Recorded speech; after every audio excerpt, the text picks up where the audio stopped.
Convido então os irmãos a abrirem a palavra do nosso Senhor glorioso, que se tem revelado a nós principalmente através deste livro, estas palavras sagradas que estão registadas neste livro. Vamos abrir a nossa Bíblia em Deuteronômio, no capítulo 2.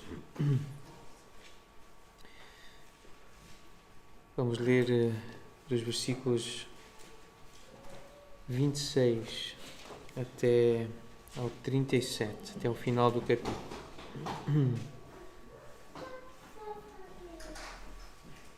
Deuteronômio, capítulo 2, vamos ler a partir do versículo 26.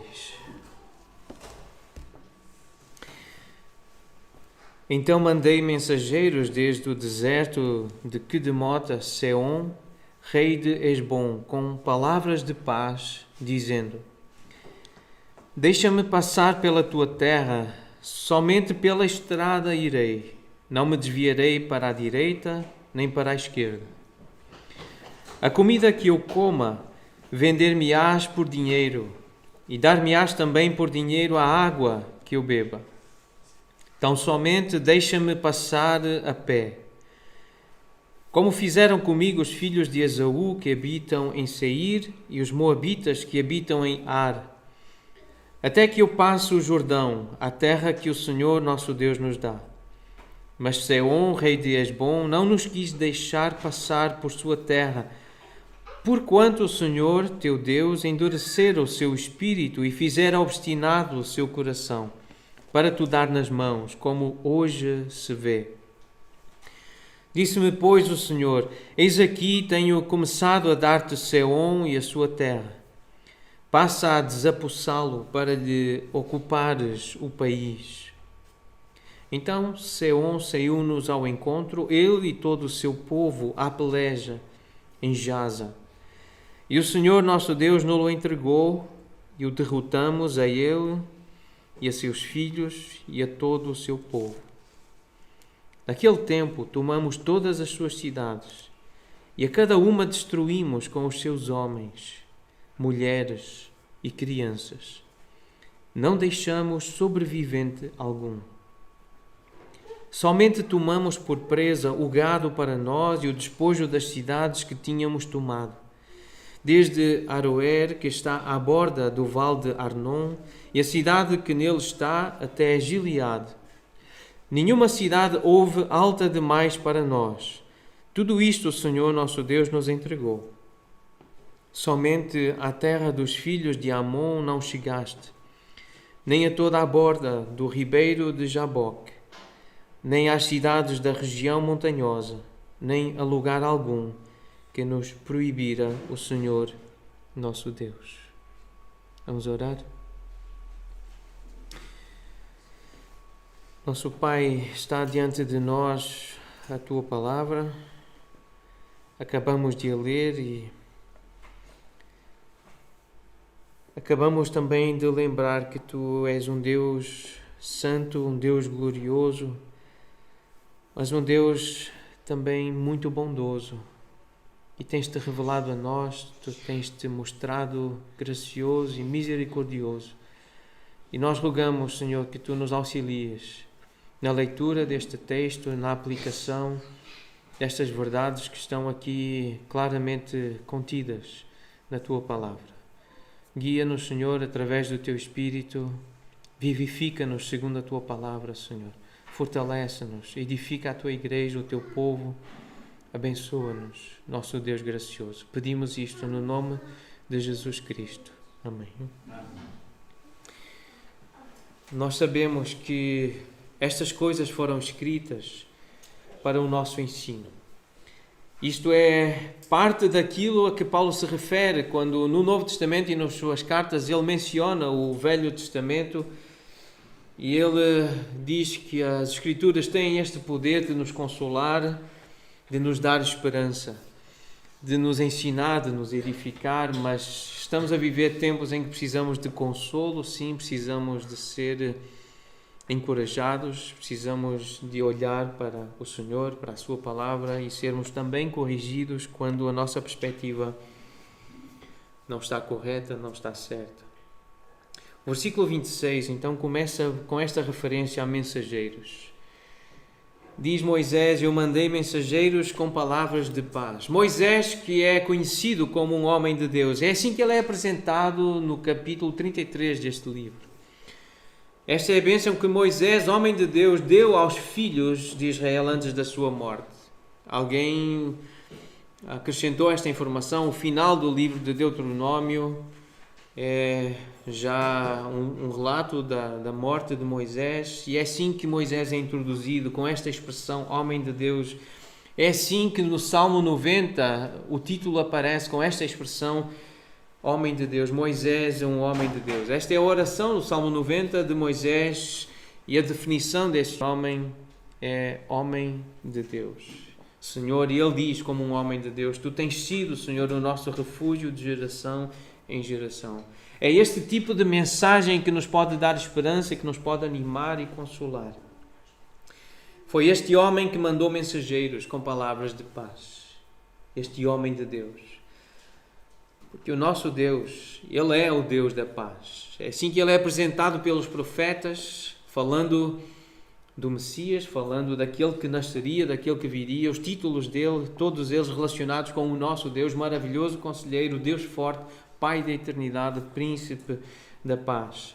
É assim na carta aos Romanos, no capítulo 15, que Paulo apresenta Deus, o Deus Criador. Ele é o Deus da paz. E essa expressão aparece em Filipenses também e em 1 Tessalonicenses, além de Romanos, também no capítulo 16. E uma outra passagem, uma linda oração que o autor aos Hebreus inclui no final da sua carta. Ele ora ao Deus da paz. E pedindo esse Deus da paz que tornou a trazer dentre os mortos a Jesus Cristo, o grande pastor das ovelhas. É assim que começa a oração. Pelo sangue da eterna aliança, o pedido é que Ele vos aperfeiçoe em todo o bem para cumprirdes a sua vontade, para serdes obedientes. Esta é a oração do autor da carta aos Hebreus.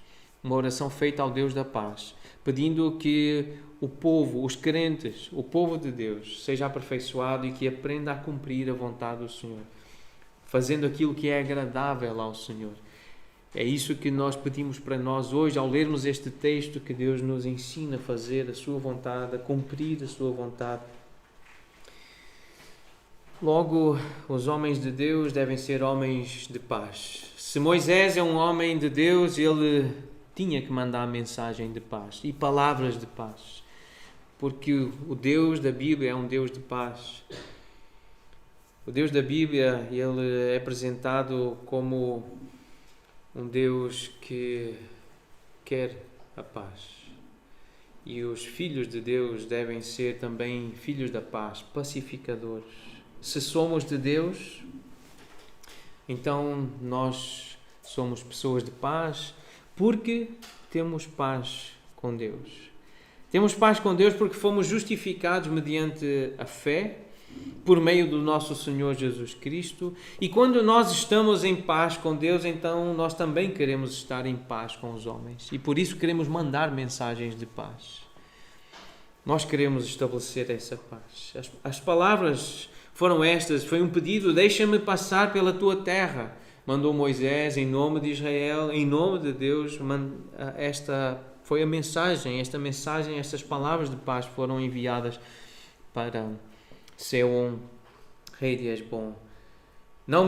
Somente pela estrada irei, não me desviarei para a direita nem para a esquerda. Nós vamos fazer o que é certo, manda Moisés dizer ao rei Sehon.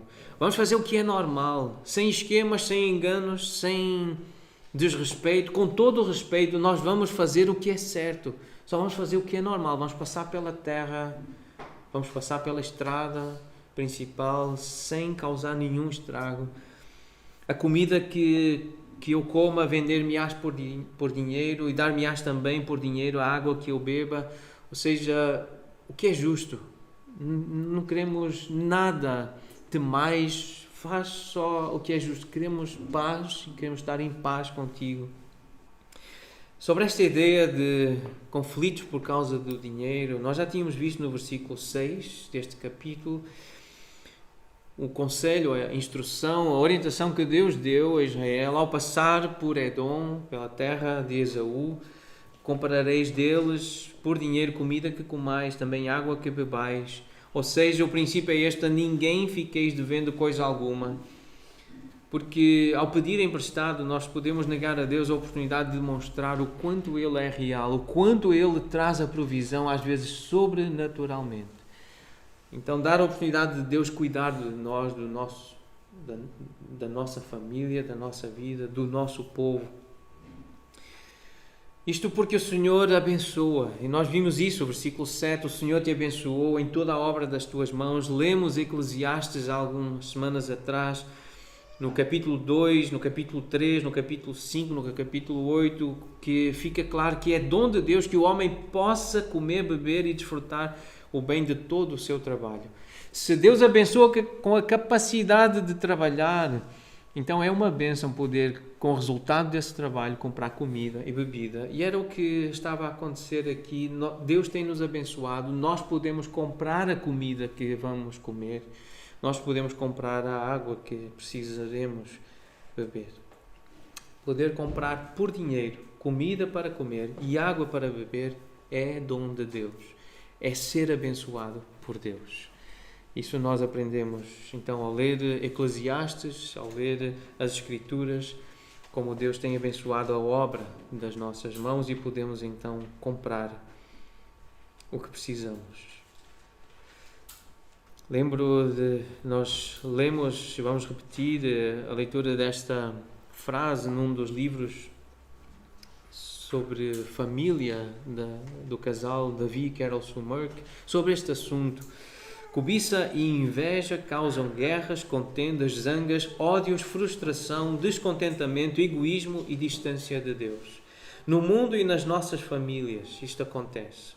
Hoje há inúmeros exemplos dos resultados da cobiça: guerras, crime, litígio, opressão, corrupção e muito mais. O remédio bíblico é uma vida dependente de Deus, contente com aquilo que se tem sem amor ao dinheiro, rica em boas obras e generosidade.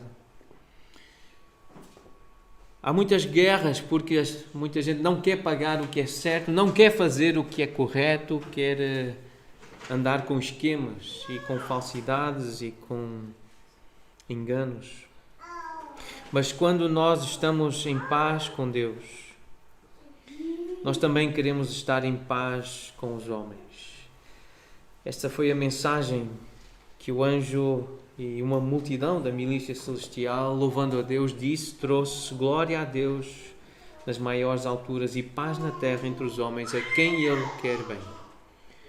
Deus quer que haja paz entre os homens a quem Ele quer bem.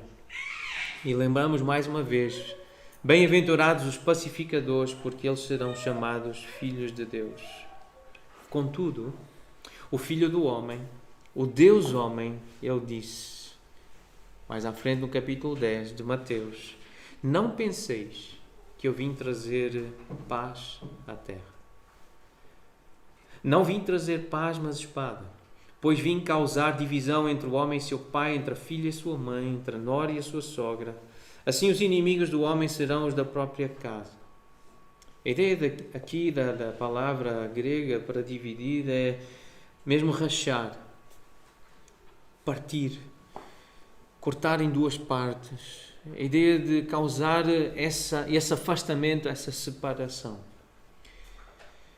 No texto paralelo, no registro de Lucas, encontramos a mesma ideia com outras palavras, capítulo 12, versículo 51. Supondes que vim trazer, ou que vim dar paz à terra? Não.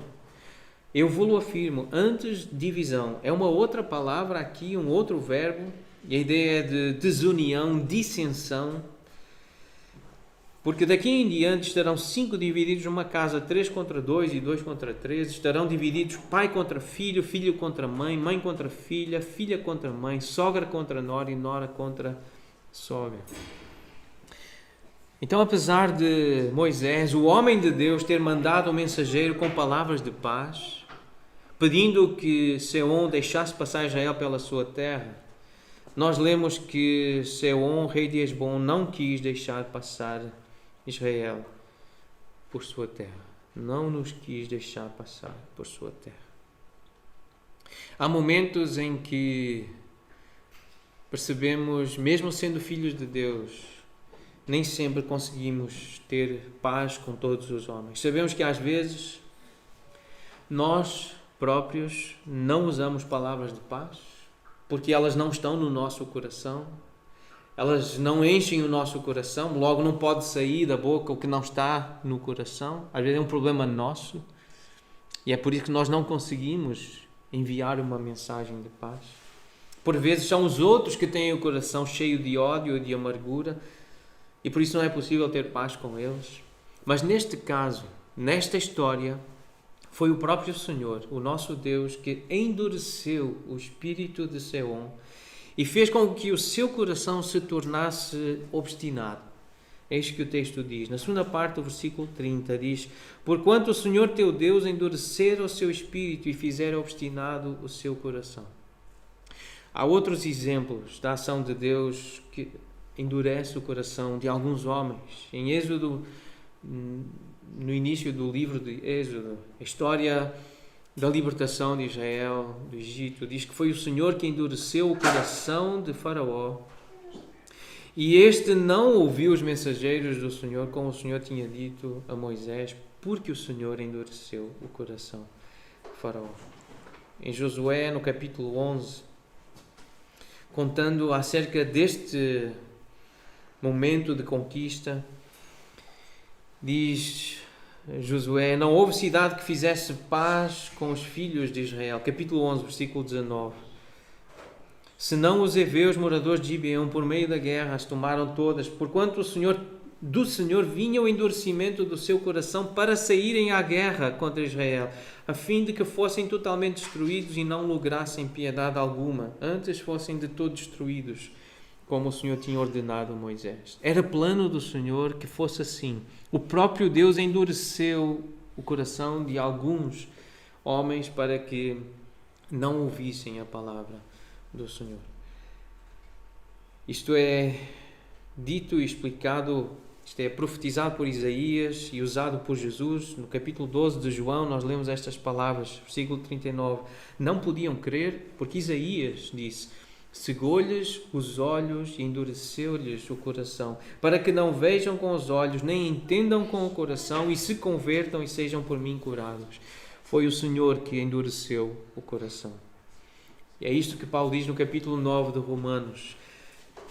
O Senhor tem misericórdia de quem quer, e é o Senhor que endurece a quem lhe apraz. Capítulo 9, 10 e 11 são capítulos que descrevem, exaltam a soberania de Deus. Fica claro aqui nestes capítulos que Deus é Deus. E Ele quer ser conhecido como Deus. É isso que está no capítulo 1 dessa carta, em Romanos 1, diz: tendo conhecimento de Deus, não o glorificaram como Deus, nem lhe deram graças. É por isso que a ira do Senhor se manifestou. Deus ficou irado porque, sendo Ele Deus, não o reconheceram como Deus. Não dizem que Deus é Deus, não dizem que o Senhor é Deus, não reconhecem a sua soberania. Isso deixa Deus irado.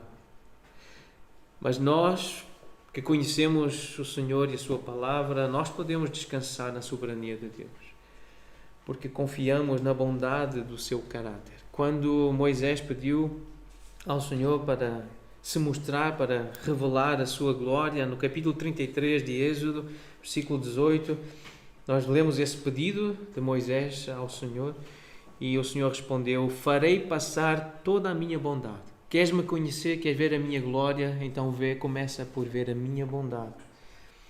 E toda a descrição da sua compaixão, da sua graça, da sua misericórdia, nesses versículos, o Senhor fala do seu caráter bondoso. Proclamarei o nome do Senhor, terei misericórdia de quem eu tiver misericórdia e me compadecerei de quem eu me compadecer. Compaixão e misericórdia revelam a bondade do Senhor. O Salmo 31 diz: como é grande a tua bondade, que reservaste aos que te temem, da qual usas perante os filhos dos homens para com os que em ti se refugiam. Grande é a tua bondade. O Salmo 33 diz que a terra está cheia da bondade do Senhor. E o Senhor Jesus diz que ninguém é bom senão um, que é Deus. E Paulo pergunta aos irmãos de Roma, aos crentes que estavam em Roma: ou desprezas a riqueza da sua bondade, a tolerância, a longanimidade, ignorando que é a bondade de Deus que te conduz ao arrependimento? Se és crente é porque Deus é bom, Ele é bondoso. E no capítulo 11, versículo 22, recebemos esta exortação: considerai a bondade de Deus. Nesse contexto de pensar sobre a soberania de Deus, vem esta recomendação: considerai a bondade e a severidade de Deus. Para com os que caíram, severidade, mas para contigo a bondade de Deus, se nela permaneceres, de sorte também tu serás cortado, como Israel foi cortado. Os planos de Deus usar como luz para as nações, também tu serás cortado, o gentio, estrangeiro. Foi Deus aqui que endureceu o espírito de Seom, o rei de Hesbom, com um propósito. O versículo 30 diz que foi para o dar nas mãos de Israel. É Deus que dá a terra, isso está no versículo 29. Toda a boa dádiva e todo o dom perfeito são lá do alto, descendo do Pai das luzes. É o Senhor que dá. Versículo 24 nós lemos: eis aqui na tua mão tenho dado a Seom, a morrer o rei de Hesbom e a sua terra. É o Senhor que dá. Versículo 31, disse-me pois o Senhor: eis aqui tenho começado a dar-te Seom e a sua terra. Versículo 33, e o Senhor nosso Deus nulo entregou o rei, foi Deus que nos deu. Por isso nós podemos descansar na soberania de Deus, porque nós confiamos na bondade do seu caráter. Deus é bom. E o que Ele faz, ainda que nós não entendamos, mas mostra a sua bondade, a bondade do seu caráter. Muitas vezes, Deus, porque é Deus, e na sua soberania, Ele decreta ou Ele permite que haja frustração, que haja conflito, doença, pobreza e até morte entre os que amamos, aqueles que estão perto de nós. A soberania de Deus implica um decreto ou a permissão para frustração, conflito, doença, pobreza, morte. Mas nós podemos descansar na soberania de Deus porque nós confiamos na bondade do seu caráter. Em Gênesis, no capítulo 50, nós lemos que aquela maldade que os irmãos de José intentaram contra ele, Deus tornou em bem. Porque Deus é bom. Deus sabe fazer com que o mal se torne em bem. É isso que nós lemos no Novo Testamento, em Romanos 8, que todas as coisas cooperam para o bem daqueles que amam a Deus. Todas as coisas. Daqueles que são chamados segundo o seu propósito. Porquanto aos que de antemão conheceu, também os predestinou para serem conformes à imagem do seu Filho, a fim de que ele seja o primogênito de entre muitos irmãos. Todas as coisas contribuem para o nosso bem. Tudo contribui para o nosso bem, mas principalmente para a glória do nosso Deus. É para que Ele seja preeminente, para Ele seja exaltado, elevado, Ele esteja acima, é o nome dEle que importa. E é isso que significa a glória de Deus. É o destaque de Deus, é a importância que Deus tem na história e na nossa vida. Foi o Senhor que deu a terra, Ele ofereceu a terra, Ele entregou a terra, mas o Senhor mandou também lutar por ela. Versículo 24, passa a possuí-la e contende com eles em peleja. Versículo 21, o Senhor deu, mas Ele manda desapossar o rei para lhe ocupar o país. No versículo 33, o Senhor entregou, mas também lemos, e o derrotamos. Há uma ação humana. Deus não o entregou e o derrotamos. Naquele tempo, versículo 34, naquele tempo nós tomamos todas as suas cidades e a cada uma destruímos. Versículo 36, nenhuma cidade houve alta demais para nós. Porquê?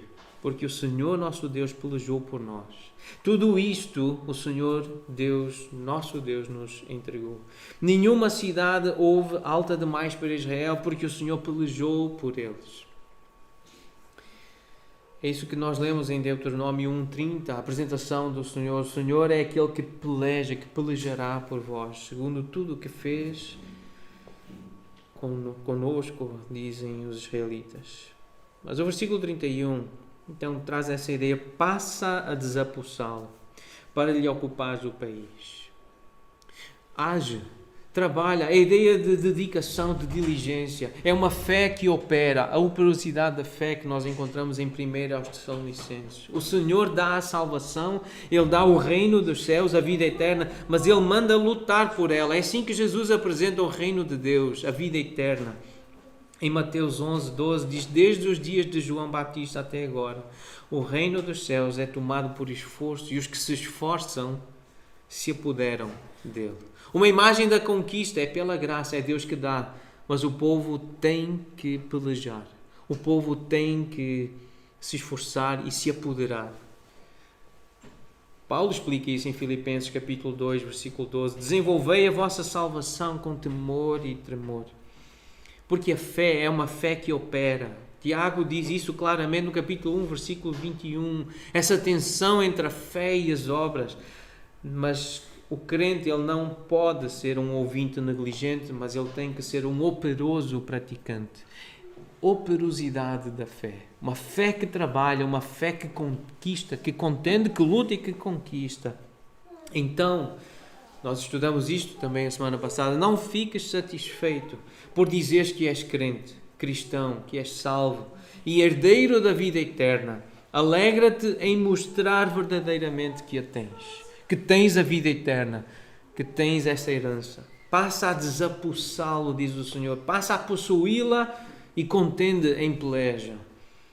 E é essa a recomendação no Novo Testamento. Se és salvo, se tens o Espírito, é pelo Espírito que mortificareis os feitos do corpo. Se pelo Espírito mortificares os feitos do corpo, certamente vivereis. Se és crente, tu estás a lutar contra o pecado e pela pureza e pela santidade.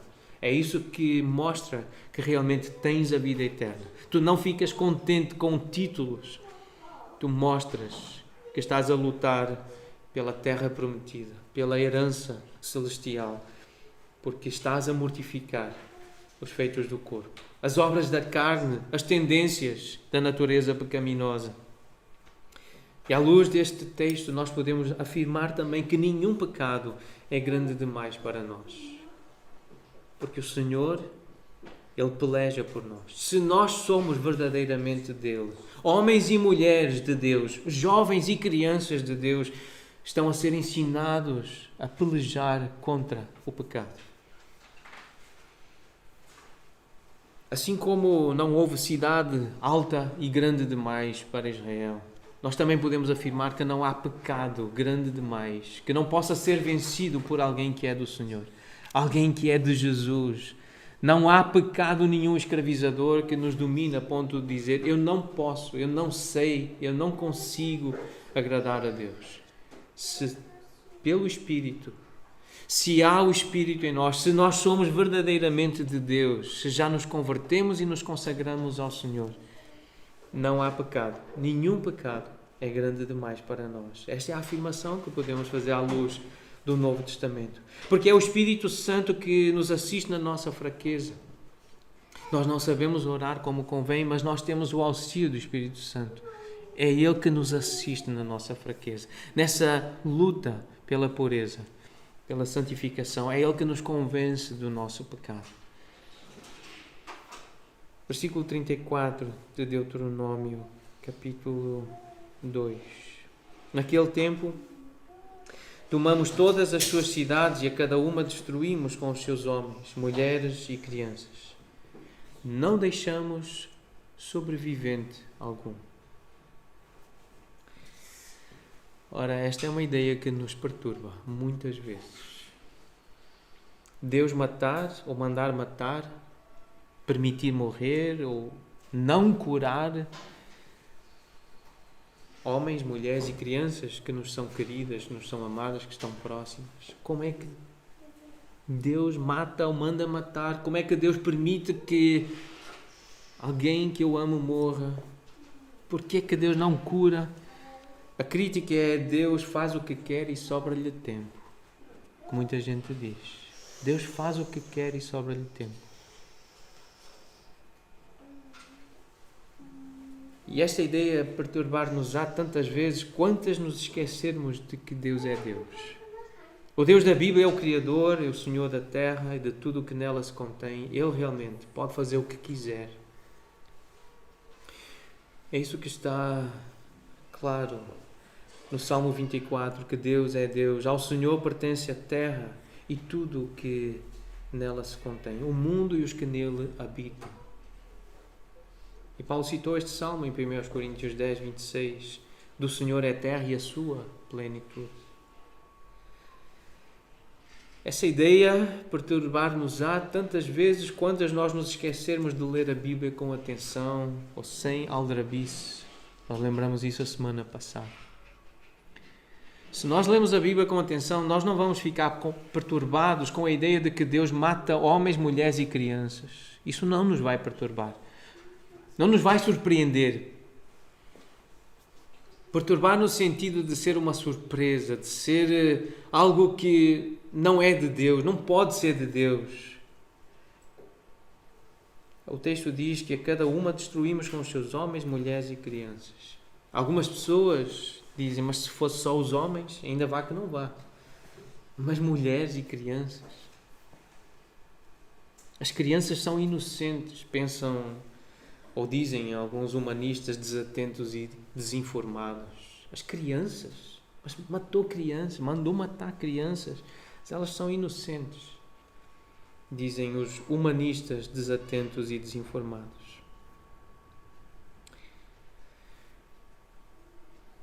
Deus nunca disse, e a Bíblia nunca afirma, que a vida de uma criança vale mais do que a de um homem adulto ou idoso, mesmo doente.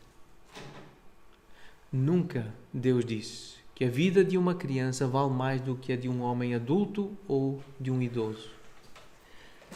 Deus nunca disse, e a Bíblia nunca afirma, que que a vida de um nado vivo, um bebê que nasceu, vale mais do que a de um feto, um embrião. Nunca Deus disse isso. Isso não é de Deus. Concordar com o aborto ou com a eutanásia não é de Deus. Isso não está na Bíblia, não está revelado. Deus nunca disse, a Bíblia nunca afirma que a vida de um negro vale mais do que a de um branco, ou vice-versa. Que a vida de uma mulher vale mais do que a de um homem. Isso não está na Bíblia. O que está na Bíblia é que todas as vidas importam. Todas.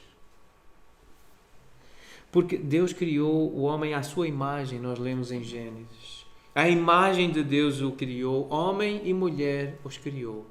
É o que nós sabemos sobre a revelação de Deus.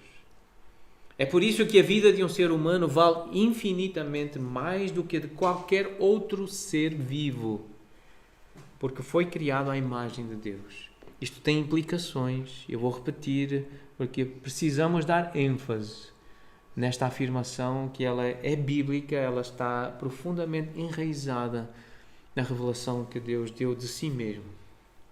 A vida de um ser humano vale infinitamente mais do que a de qualquer outro ser vivo, porque foi criado à imagem de Deus.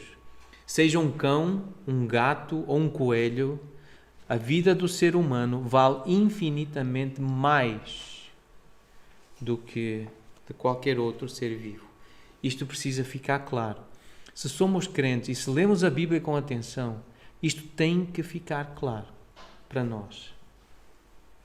Ainda assim, Deus pode ferir e matar quem Ele quiser, da forma que quiser, porque Ele é Deus. E é isso que significa ser Deus. Um dicionário diz que Deus é o ser supremo, um ser supremo que exerce grande influência ou grande poder. E no caso do Deus da Bíblia, é o que exerce toda a influência e todo o poder. Ele é o Deus do universo, Ele é o Deus da história, Ele é o Senhor dos senhores. Isso é ser Deus. Deus faz o que quer. E sobra-lhe tempo, porque Ele é eterno.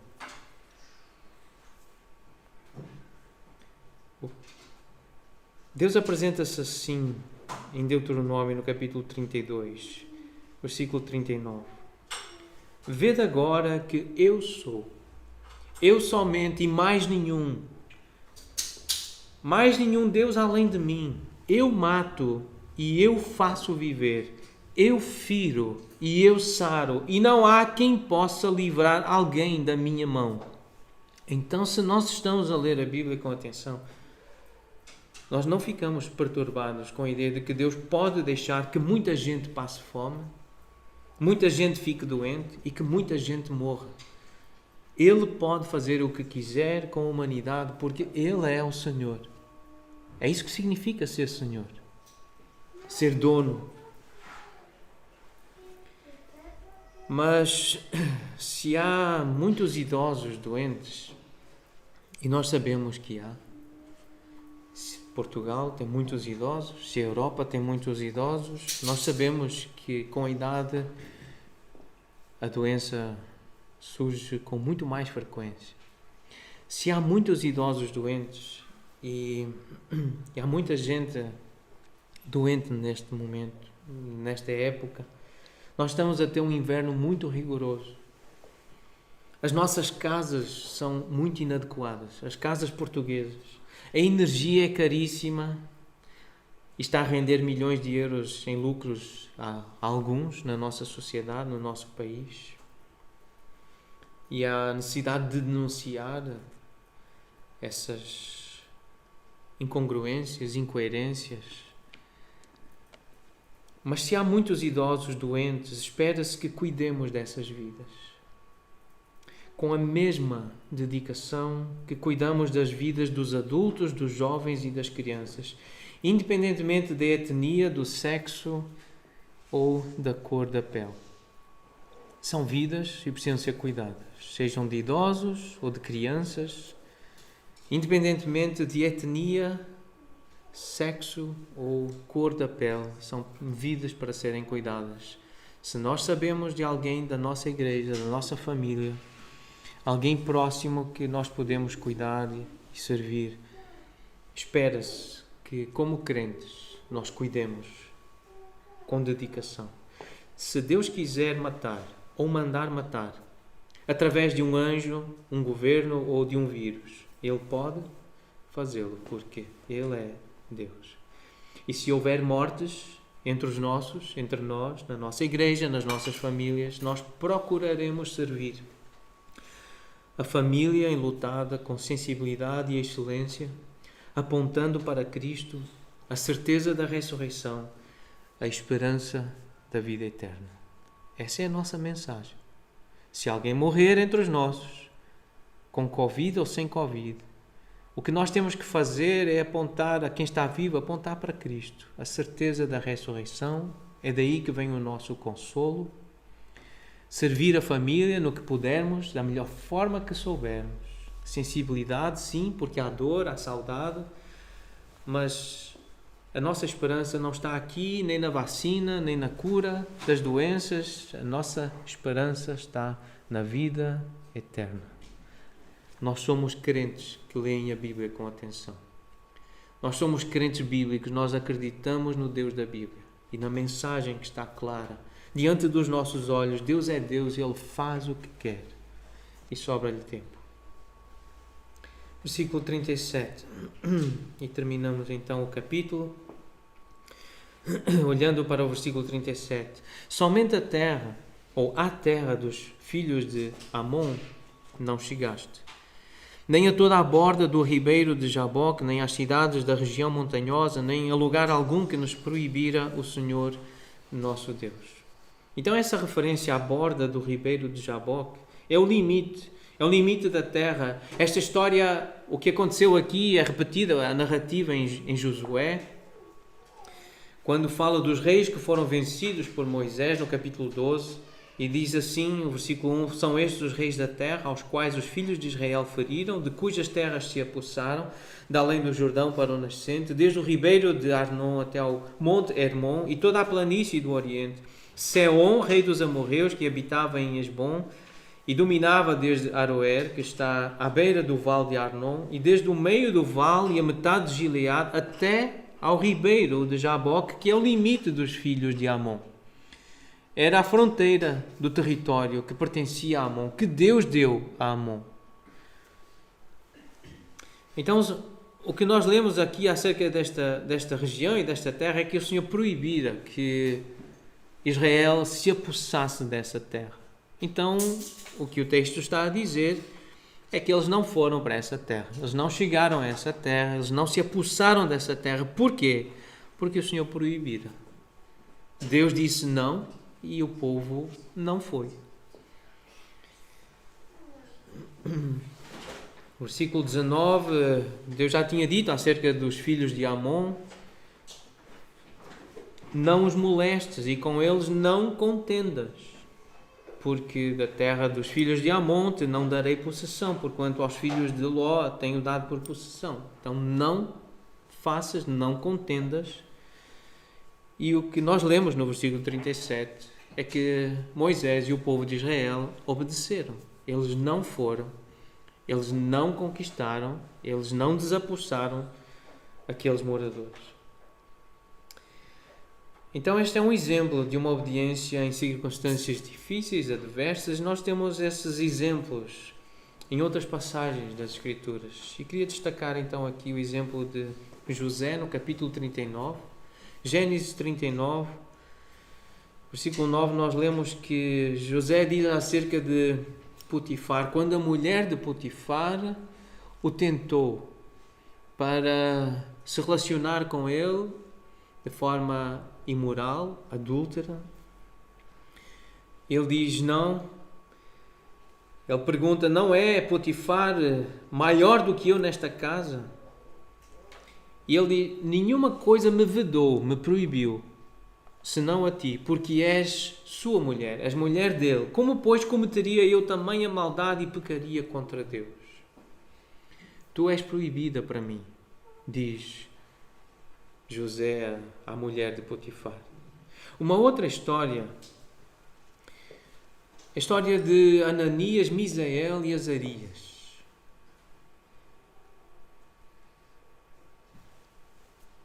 Eles estavam a ser obrigados a prostrar-se diante de uma estátua. Mas um homem ou um jovem chamado Misael, também se chamava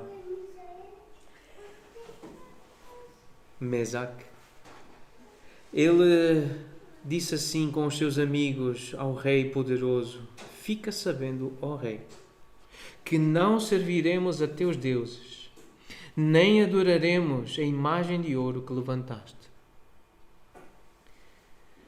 Eles sabiam que Deus não queria que os seus filhos, o seu povo, servisse a outros deuses que adorassem imagens. Ainda neste livro, mais à frente, no capítulo 6, Daniel, que também se chamava Beltesazar, foi acusado de continuar a fazer a oração quando o rei tinha decretado que era proibido fazer qualquer tipo de oração a qualquer Deus a não ser a ele próprio, ao próprio rei. Só se podia fazer orações ao rei e ele achava que era Deus. E Daniel, ele continuou a fazer a sua oração e foi denunciado por isso. José não possuiu porque entendeu que o Senhor proibiu. Ananias, Misael e Azarias não adoraram a imagem porque entenderam que o Senhor proibia. Daniel orou porque entendeu que o Senhor ordenou. Então José, Ananias, Misael e Azarias, ou Sadraque, Mesaque e Abednego, e Daniel, ou Beltesazar, tornaram-se uma referência para os cristãos. Eles são um exemplo pela sua obediência, mesmo em circunstâncias tão adversas, ameaças de prisão e morte. Há certas coisas que Deus quer que nós façamos. Ele proíbe determinados comportamentos, atitudes e formas de falar. Ele não quer que nós façamos determinadas coisas. Ele não quer que nós nos comportemos de determinada forma. Ele quer que nós não façamos algumas coisas. Por isso Ele proíbe. E nós estamos a conhecer a vontade de Deus, os seus mandamentos, para lhe obedecermos e para lhe sermos agradáveis. Essa é a oração que nós devemos fazer uns pelos outros, como o autor aos Hebreus fez pelos seus irmãos. Aprender a ser agradável ao Senhor, a obedecer ao Senhor, a fazer a vontade do Senhor. Os apóstolos também foram e continuam a ser um exemplo de obediência. Pedro e João, em Atos 4, 19 e 20, tendo sido proibidos de pregar, de falar, eles desafiam a autoridade civil e religiosa daquele tempo e perguntam: se julgai se é justo diante de Deus ouvir-vos antes a vós outros do que a Deus. Pois nós não podemos deixar de falar das coisas que vimos e ouvimos. Nós não podemos deixar. Se Deus nos mandou falar sobre o que nós vemos e ouvimos, nós temos que falar, porque Deus ordenou. Mais à frente, no capítulo 5, a mesma história com os apóstolos, um grupo mais alargado. Expressamente vos ordenamos que não ensinasseis nesse nome, contudo enchestes Jerusalém da vossa doutrina e quereis lançar sobre nós o sangue deste homem. Então Pedro e os demais apóstolos afirmaram: antes importa obedecer a Deus do que aos homens. O Deus de nossos pais ressuscitou Jesus, a quem vós matastes, pendurando-o no madeiro. Deus, porém, com a sua destra o exaltou a príncipe e salvador, a fim de conceder a Israel o arrependimento e a remissão de pecados. Ora, nós somos testemunhas desses factos. E bem assim o Espírito Santo que Deus outorgou aos que lhe obedecem. E eles falaram e continuaram a falar. E o pedido que nós podemos fazer, o desejo que devemos acalentar e alimentar no nosso coração é que sobre nós, crentes no século XXI, a quem nos observa, a quem nos acompanha, que sobre nós também seja dito: eles não foram, eles não fizeram, eles não falaram porque o Senhor o proibira. Ou eles foram, eles fizeram e eles falaram conforme o nosso Deus tinha ordenado. Que seja dito isso sobre crentes que ouvem com atenção a palavra do Senhor hoje, nos nossos dias. Um resumo daquilo que nós vimos com esta passagem hoje. Os homens de Deus devem ser homens de paz, pacificadores. É isso que se espera de nós. Se somos de Deus, nós devemos ser pessoas de paz, homens e mulheres de paz. Enviar mensagens de paz. Desejar a paz entre os homens. Nós queremos estar em paz e buscar a paz, e no que for possível, no que estiver em vós, procurai viver e estar em paz com todos. Contudo, nem sempre nós conseguiremos ter paz com os homens. Em alguns momentos é o próprio Deus que interrompe a paz e declara a guerra, porque Deus é Deus. E Ele tem as suas formas de agir na história. Às vezes é o próprio Deus que interrompe a paz e que declara guerra. Nenhuma cidade houve alta demais para Israel, porque o Senhor pelejou por eles. Nenhum pecado é grande demais para nós, porque o Senhor peleja por nós, se nós somos verdadeiramente dele. Se estamos a ler a Bíblia com atenção, então nós não ficamos perturbados com a ideia de que Deus pode deixar que muita gente passe fome. Perturbados no sentido de dizer, isto não é de Deus, isto surpreende-me. É nesse sentido, porque claro que nós ficamos tristes quando alguém perto de nós que amamos passa fome, ou fica doente, ou mesmo morre. Deus pode fazer o que quiser com a humanidade, pois Ele é o Senhor. E é isso que significa ser Senhor da história.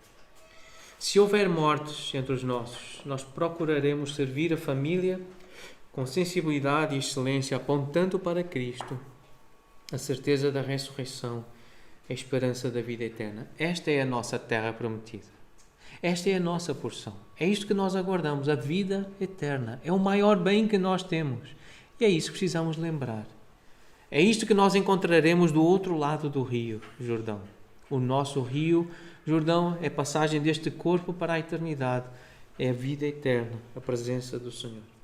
Há certas coisas que Deus não quer que façamos. Há outras coisas que Deus nos mandou fazer. Sejamos nós também obedientes, exemplares. Vamos orar? Deus, obrigado pela narrativa desta história, pelas lições poderosas, consoladoras, confrontadoras, edificantes que nós podemos obter a partir da leitura da Tua Palavra. Continua, Senhor, a ensinar-nos a ler o Antigo Testamento, olhar para a forma como Tu agiste com Israel, a forma como Tu continuas a agir com o Teu povo, os Teus filhos, os Teus servos, os homens e mulheres que Te pertencem. Faz de nós homens assim, Senhor. Ajuda-nos a sermos pessoas que confiam e que obedecem, que creem e observam as Tuas leis e os Teus mandamentos. Queremos influenciar os nossos filhos, os nossos vizinhos, quem está perto de nós, para que tenha esperança, para que tenha vida, e vida abundante, vida eterna. Fazemos esta oração no nome de Jesus. Amém.